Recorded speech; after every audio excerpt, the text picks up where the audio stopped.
Mbak, menu andalan di sini tuh apa sih? Bloody tamarin, Kak. Yang mana?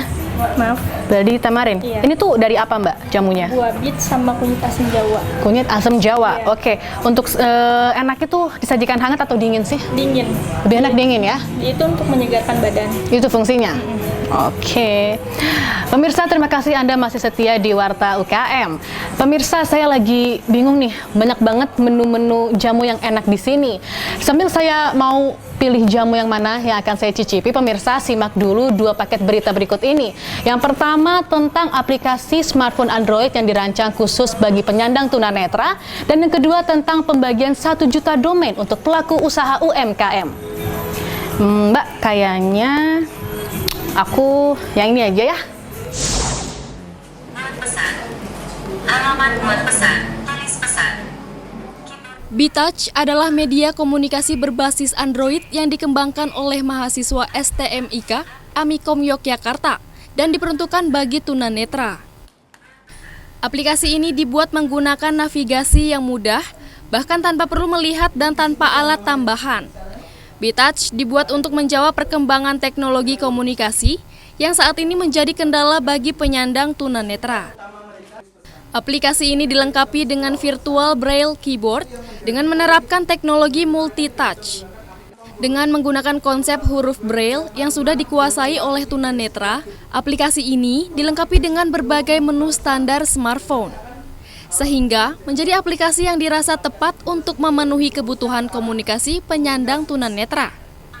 Dengan menggunakan kombinasi tombol angka dari 1 hingga 6 yang tersusun urut di kanan dan kiri layar display smartphone, pengguna dengan mudah melakukan aktivitas menulis. Kita akan menjembatani bagaimana caranya tunanetra bisa menggunakan aplikasi Android tanpa perlu kemampuan melihat, yaitu menggunakan virtual keyboard braille, seperti itu.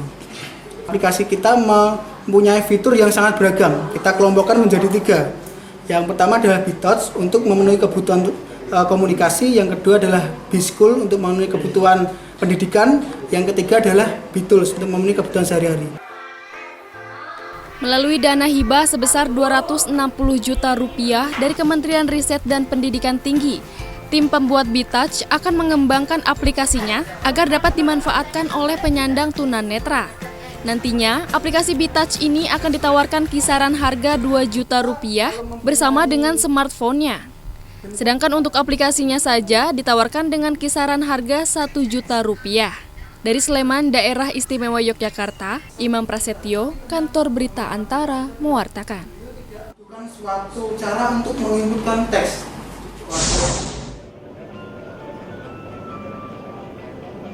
Pemerintah melalui Kementerian Komunikasi dan Informatika mendukung pengembangan inovasi dan penggunaan teknologi di Indonesia, terutama dalam usaha mikro, kecil, dan menengah atau UMKM, melalui program-program strategis. Arif Wahyudi selaku staf Direktorat Elektronik Bisnis Kemenkominfo ditemui dalam pameran broadcast di Jakarta menuturkan, program-program strategis pemberdayaan masyarakat untuk meningkatkan UMKM semakin gencar disosialisasikan dari hulu ke hilir, dari desa ke kota. Program 1 juta domain untuk UMKM merupakan momentum untuk membangkitkan UMKM dengan memanfaatkan kemajuan teknologi digital. Arif menjelaskan dalam pengembangannya, pemerintah berkolaborasi dengan media, perbankan, dan ekosistem lain yang bergerak di bidang UMKM. Untuk yang UKM, nanti sistemnya UKM-nya nanti kita mendaftar, dan setelah mendaftar ada namanya pendampingan untuk bagaimana caranya supaya UKM itu bisa go online. Jadi nggak menutup kemungkinan dari pihak swasta juga bisa? Iya, pihak swasta jika ingin berkontribusi juga kita siap public-private partnership seperti itu. Arif menambahkan sejak program 1 juta domain diluncurkan pada 20 Mei 2016 lalu, sudah ada 30.000 pelaku UMKM yang mendaftarkan diri untuk mendapatkan domain gratis ini. Dari jumlah itu baru 11.000 pelaku UMKM yang sudah lolos verifikasi dan memiliki domain aktif. Selain program 1 juta domain, ada 3 program lain yang juga bertujuan mengembangkan UMKM berbasis teknologi. program Palaparing untuk menyambungkan serat fiber ke seluruh Indonesia, sehingga seluruh masyarakat dapat menjangkau jaringan broadband.